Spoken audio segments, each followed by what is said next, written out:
And another day, another vlog.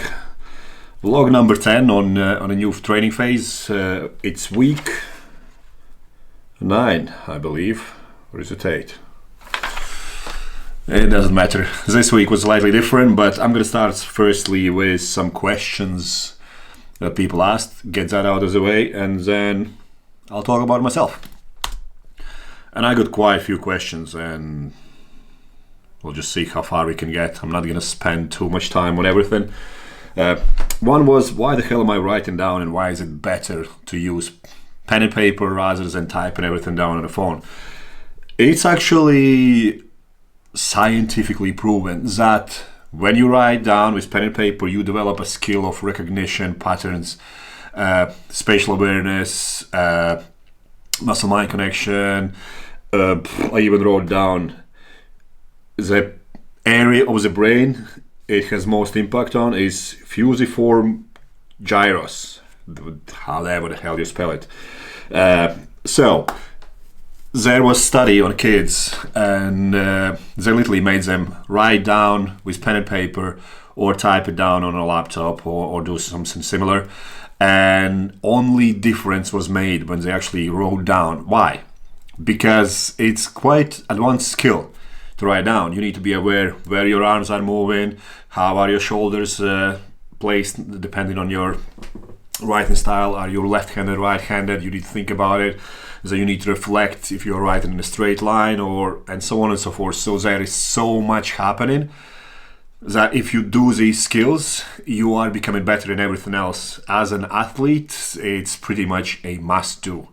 You know, this is why people who take notes are a bit more, so to speak, critical about things, because they want to understand that things they do are actually going to be beneficial, rather than just doing things for the sake of doing them and never even thinking about that, you know what, this might not be the most efficient way. Let's challenge this. So my reasoning for this is because you can't get distracted when you write with pen on a paper. You're not going to get text message or something like that that's going to pop up on your screen, and you just press on that and your thought is completely disappearing. You're just doing something else in the middle of something that was supposed to be important. And you are more creative with piece of paper and pen when you can draw something. You know, someone mentioned me, yeah, but I'm really crap at doing that. I just mess up paper and this and that. This is where you get better. Because you're not doing it, you're not going to get any better. And the more you do, the better you're going to get. And you definitely need to improve your writing skills. I use it a lot in my journals. I have hell of a lot of journals. I have my first ever was fitness related, was in 2003 when I just started training. And I still have the journal on me. And I just wrote down simple things.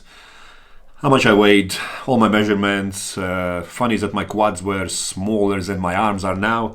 But it's just good to look back onto it. And people say, yeah, but it's easier to have everything on phone. It's always in the same place. Let's be honest, how many things do you store on the phone that you will never, ever find again? Like photos from God knows how many years. You're not going to go and flip to, like, oh, I want to see what's happened there. But if you have a diary specifically named, let's say, logbook for training, you are much more likely to find what you're looking for, having it written down, rather than stored it somewhere on a web browser. So, and it's nice memorabilia to keep on you. So, another questions. Let's go on them. What was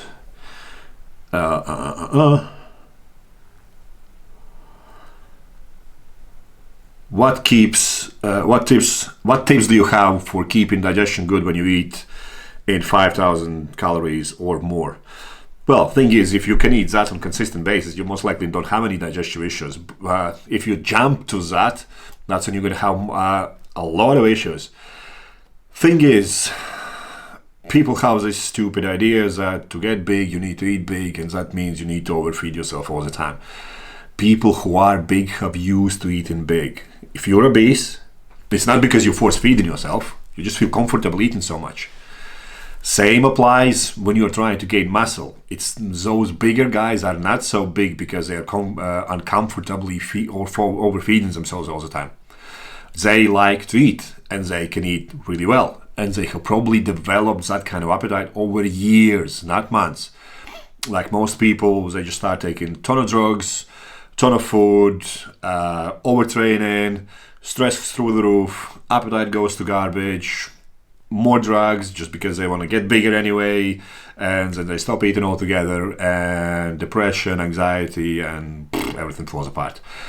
From my personal experience, from speaking to people who have looked after IBB pros, which bodybuilders, let's be honest, eat the most out of all athletes, so to speak.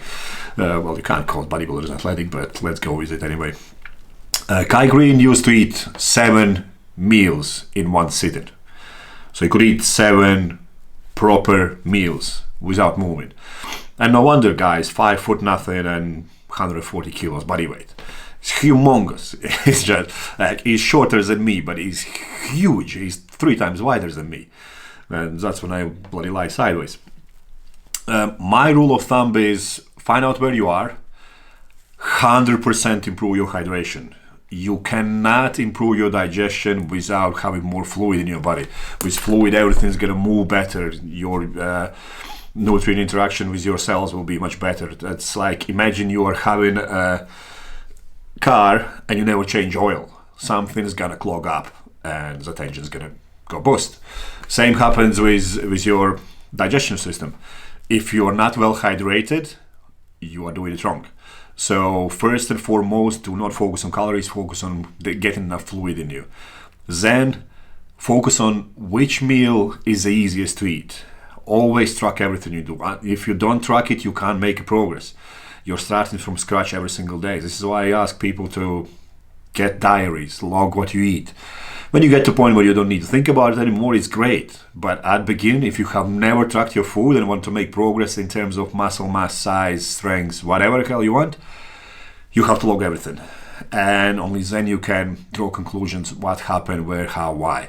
I have some people, they like, oh, I just smoke weed and I'll eat more. I'm like, yeah, you overeat after doing that, and the next day you don't want to eat anything. This is just a garbage idea.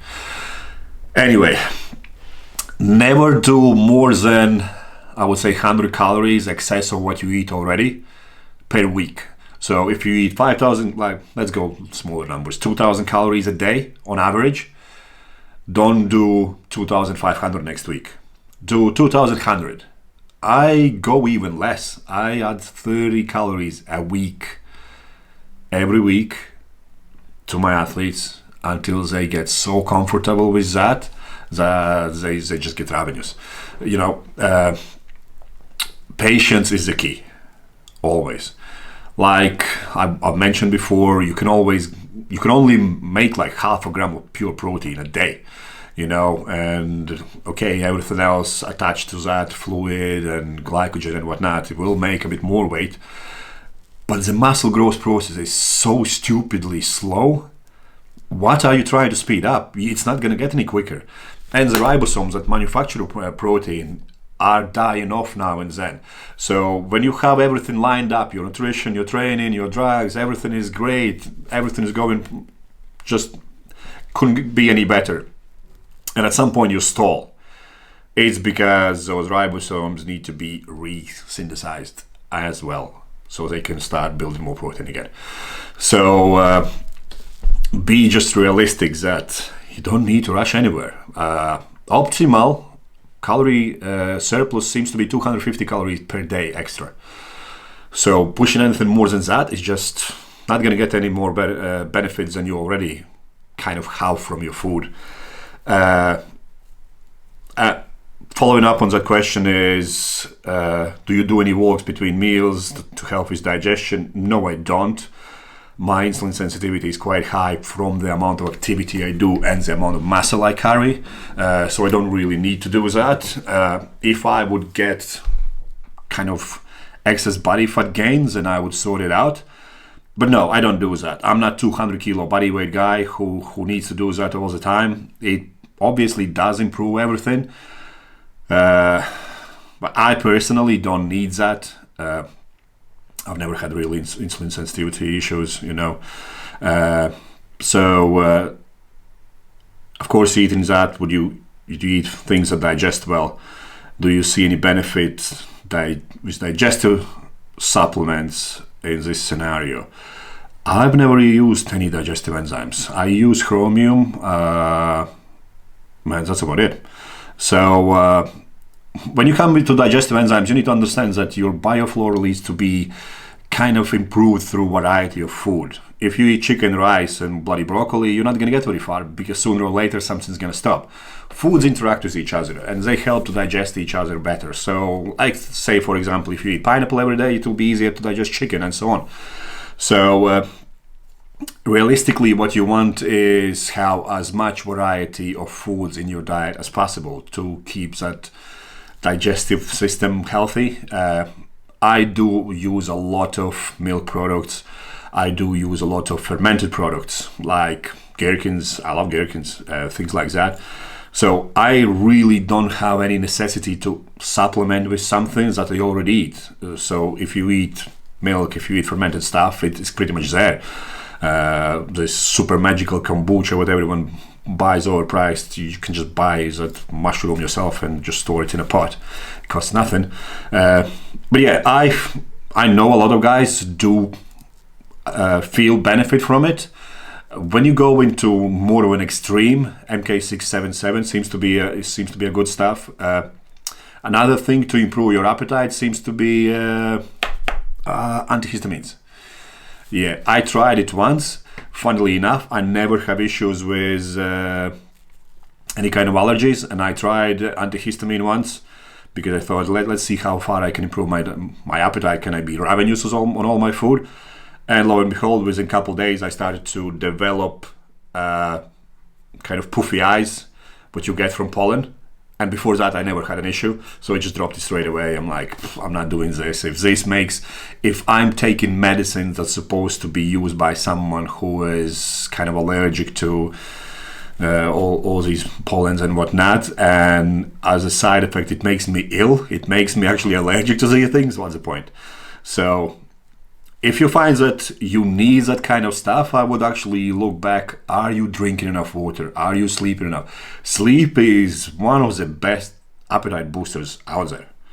Literally, if you are not well rested, your stress is through the roof, you're most likely not going to eat very well. And let me rephrase that. What I mean by eating very well, you're not going to crave foods that are actually good for you. You will crave highly palatable, calorie-dense foods with no nutritional value, bloody cheesecakes, cookies, and whatnot. So you might overeat in terms of calories, but undereat massively in terms of healthy food that actually gives you energy, gives you strength, gives your improves your inflammatory markers, and so on. So yeah, going from that. I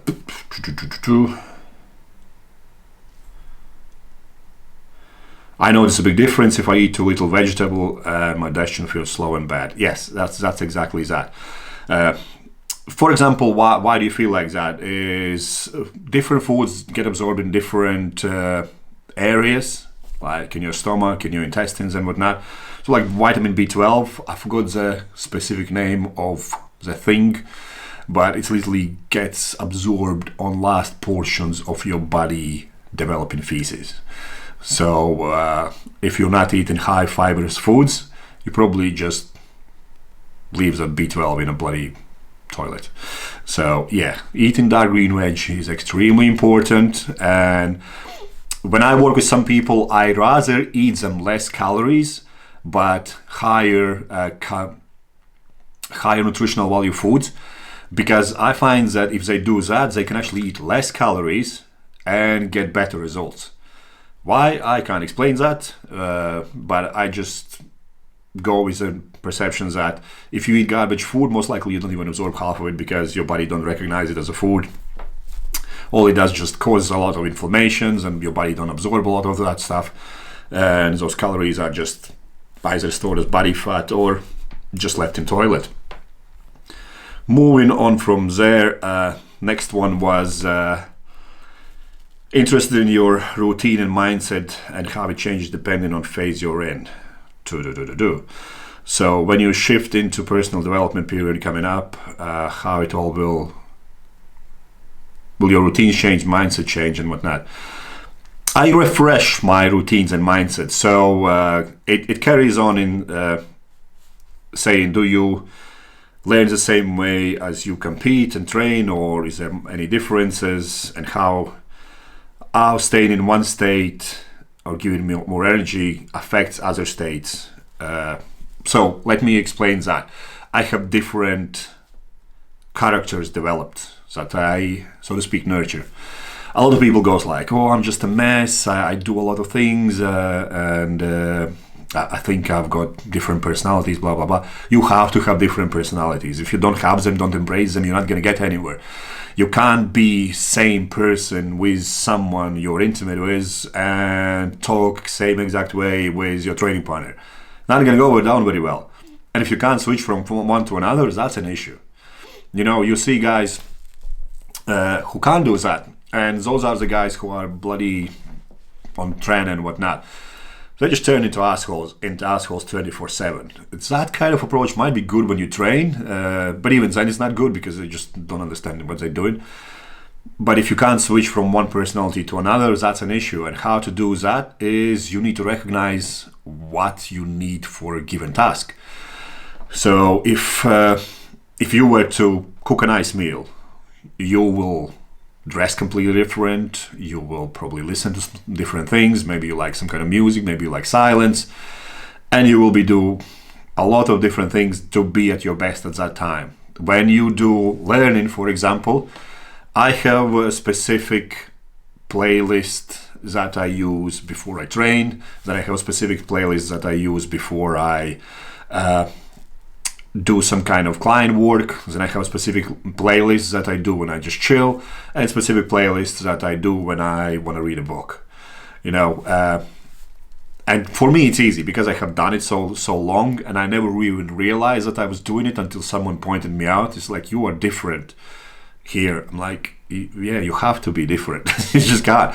You know, when you train in a gym and act the same exact way like you act with your mom, where is that going to lead you? Bloody injured. So it's not taking more of me in any way, shape or form. I just switch. I just know exactly how I need to dress for that particular set. And I have even written down, like for gym, I actually have in front of me, I have revisited it a million times because I want to take the best out of stuff. So, for example, if I go to gym, I need to listen to this music, I need to dress like that, I need to definitely change my training shoes before I start lifting any weights. I'm not going to walk in a gym in same exact stuff that I'm going to train in. It's not going to happen.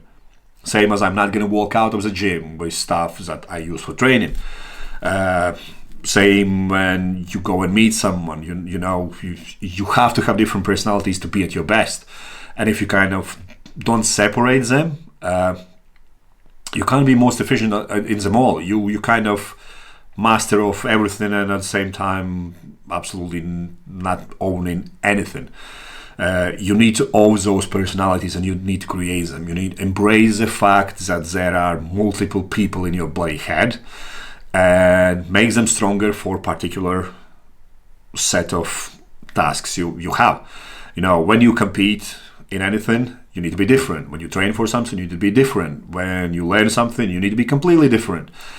And if you don't embrace those things, and like I said, I have even written it down. I actually do a vlog type series on kind of how to manage your time. And I will be talking about that there on much more details. So if you're one of my clients, you will have direct access to that. I don't know if I'm gonna push it out to anyone else, but I might share it or maybe even kind of transfer it into a little course or whatnot. But all my clients will be getting that, and it will be like 10 videos with some tasks as well. And one of the things I will be talking about is creating different personalities for different tasks, which is extremely important so you don't waste your time by thinking about some stupid stuff when you should be learning, or thinking about bloody text messages when you're training. It's just not gonna work. And that's how you save time. That's how you make time for yourself. So I hope it kind of broadly answers the question. I know I was just jumping all over the place. Then I had some more questions too. How do you keep your body fat so low all year round? It comes down to your standards. So what do you actually tolerate? I do not tolerate being out of shape. And I know exactly what gets me out of shape. Not moving enough, eating too much garbage, being stressed out, and so on and so forth. I've got to a point where I don't really worry about anything much, because if I can't control it, there's no point of worrying about it. If I have full control of something, I'll just deal with it now and then. Same with the food. I know exactly which foods agrees with me. I track everything I eat every single bloody day, and I don't even need to do that. I can look at a food like in one of those Sherlock Holmes movies where you can see everything that's going to be developing within seconds in his head. So I look at a food and I don't see a piece of broccoli and chicken. I see how much protein is there, how much fat, how much carbs, how much of high quality protein, what amino acids there is, and whatnot. So it's just automated. You know, I have a standard. I maintain myself at, and I want to keep myself there and not go above. If I start getting puffy, I just pull back on food or increase my cardio. Check if my heart rate hasn't risen up. Check if my fitness levels are in check. See if I haven't been a bit lazy and whatnot. So I just have different standards. Same like a lot of people have different standards for their money. Let's say someone is on 20,000 a year and they win a lottery. They're going to be skinned by end of the year. And they will be back to those 20,000 a year because they don't know how to deal with money. Had they had a living standard of 100,000 a year and they only get 20,000 a year, they would do everything to improve their income. You know, this is why a lot of people who are billionaires, when they get broke, they get back really quick. They bounce back really quick because they have skill set and standards they hold themselves up to. If your standard is, oh, you know what, I've always looked like this and that's fine, you're always going to look like that and that will be fine in your head. If your standard is, you know what, I look like garbage in a mirror, I'm not going to tolerate that. Your body and mind recognizes what you need to do. You need to eat less garbage. You need to exercise more. You need to chill more. You need to make sure you sleep well. You need to make sure you are well hydrated all the time. If you're doing too much exercise to the point where you can't move next day, pull back on it. That's not good. You know it doesn't serve you well. So instead, take a day off from training and eat higher quality foods to kind of develop calorie deficit in that kind of way. Your standards need to change. Mine are, I need to be big, strong, powerful, healthy, always switched on, always be present. And I work on it constantly every single day to maintain that momentum and surpass it as well, to get better and better and better. And that's how I stay the way I stay. And that's kind of a telltale that I always look the same pretty much, because I don't want to look any different. You know, someone asked me when I was dieting, like, how long you can tolerate this and how long you could carry on like this. I'm like, if I wanted to, I could carry on forever. But I don't want to, because I know what it takes. And my standards for living are slightly different. I'd only do enough to feel good, to perform well, and be strong. And everything else might impair some other areas of my life. So I pull back on that. I don't want to have chiseled abs because I know that interfere negatively with sex drive, mental state, relationships with food and whatnot. I don't want to be shredded all year round. It's just daft. So, but my standard is you have some kind of lines of your physique all the time. If they disappear, I know, maybe I'm not training hard enough. Definitely need to improve my fluid intake. Definitely need to improve my food quality. and so on and so forth. So everything there is out there, we already have a solution. People there haven't been a new problem developed in thousands of years. You just need to find who has resolved the issue you have at hand, and help you to get there quicker. But at the same time, you need to look on yourself and be honest. Is this what I'm tolerating? Why the hell am I tolerating that? Is it because I've always looked like that? Maybe you have perception in your head, you know what, I've always looked like this and that's how I'm going to be. So you're not going to do extra work. But if you have perception like, you know what, I used to look like that, but from now on, I want to look all year round, leaner, stronger, fuller. And then you will start asking the right questions how to get there and what you need to do daily to be there. So Maltesers might have to be put away. What journaling prompts do you use? You seem different to the normal ones. Pen and paper is my favorite one. And then I have a lot of things that I kind of back and forth play around with.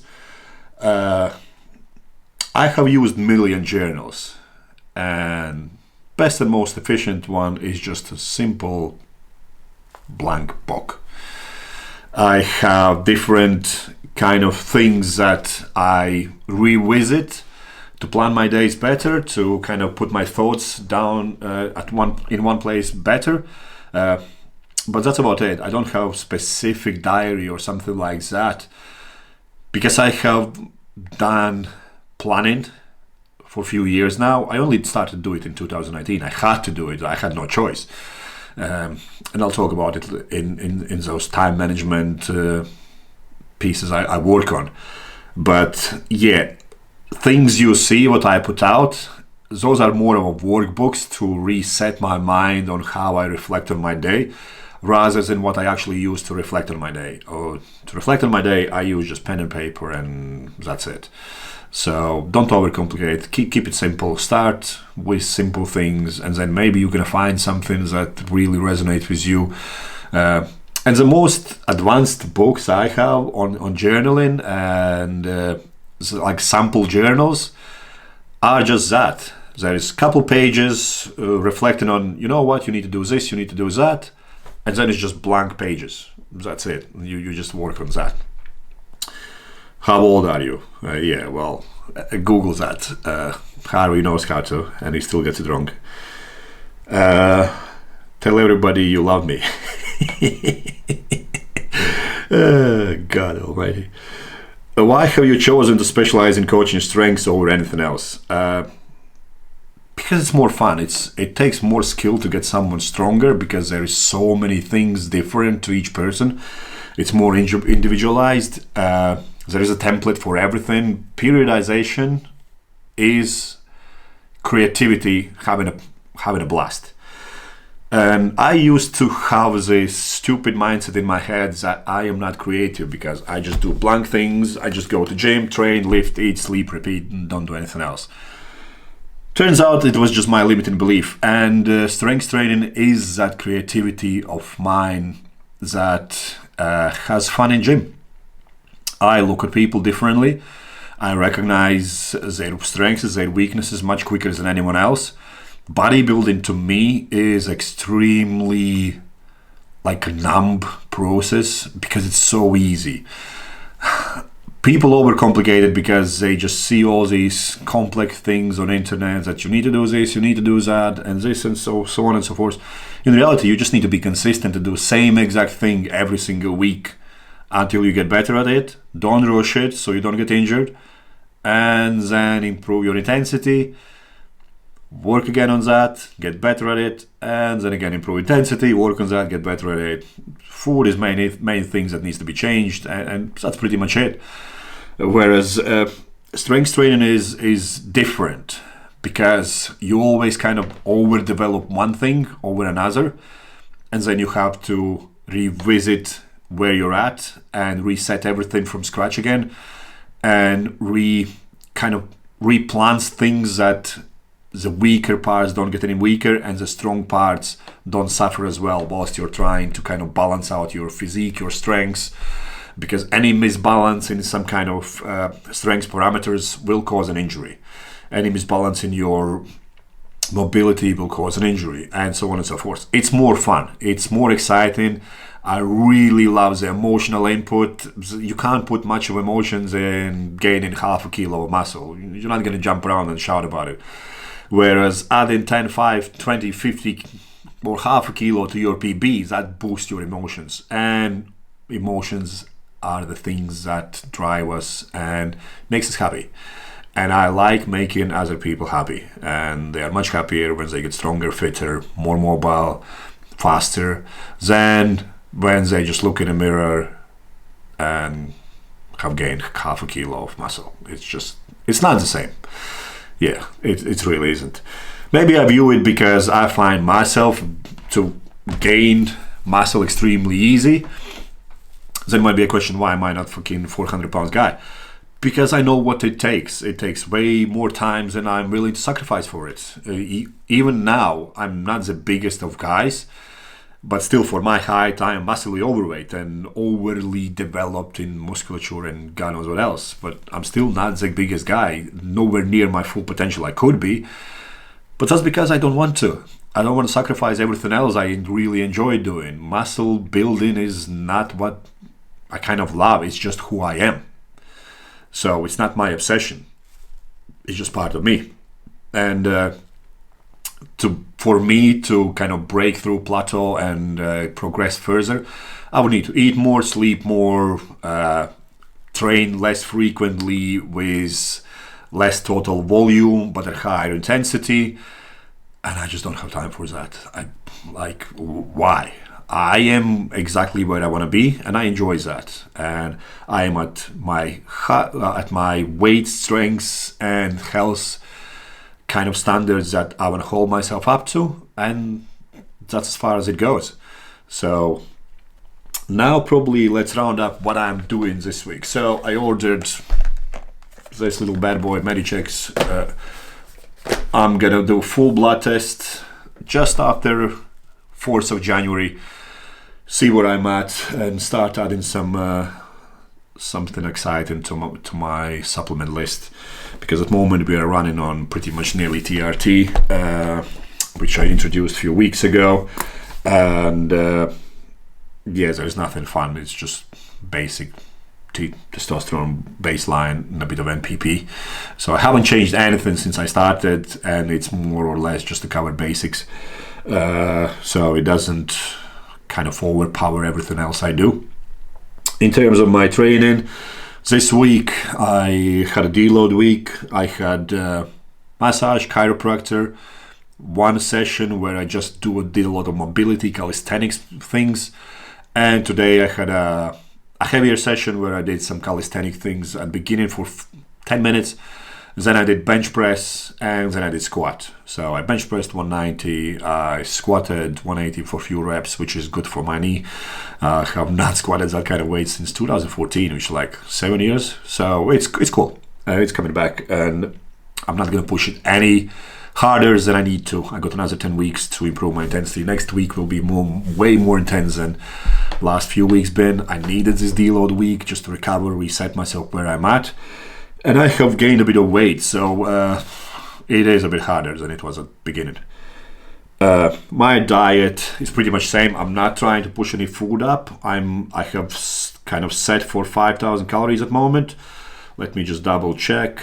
On average 4.5 to 5,000 calories.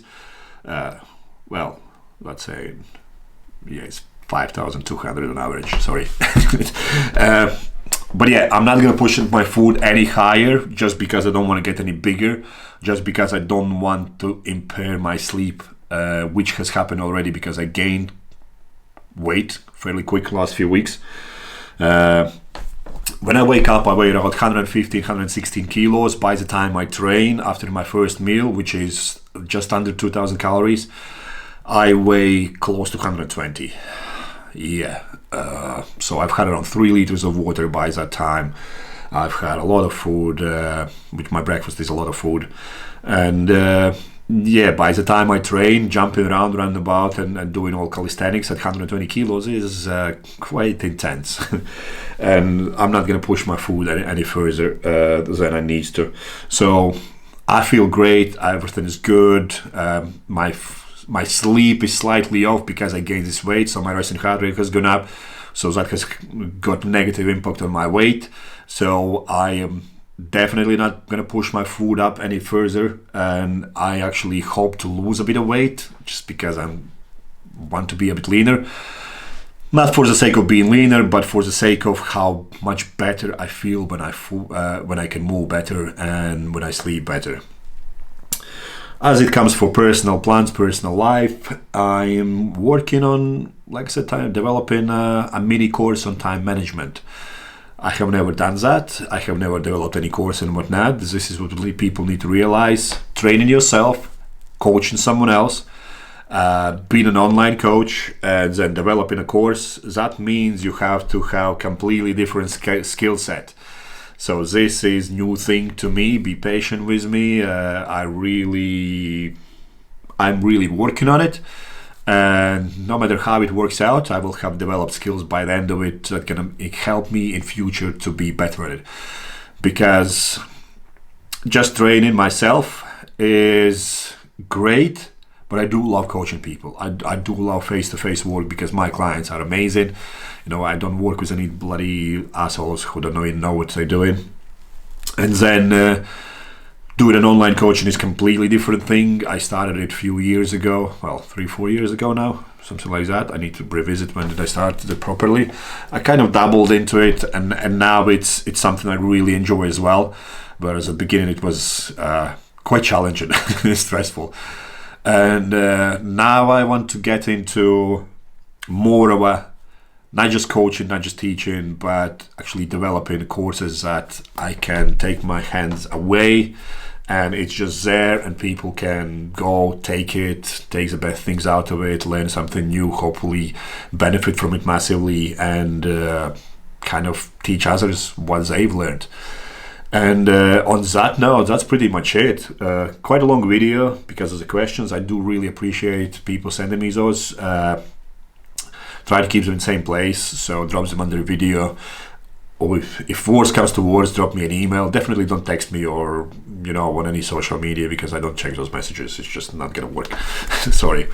But yeah, I hope you enjoyed the video. If you did, let me know because I never know if people actually watching it or not. Probably I'm just kind of mumbling, but if even one person listens to this, I really appreciate you spending your time listening to me, and I hope you got at least one good thing out of this. Make sure you write it down and act on it straight away. And on that note, I'll speak to you next week.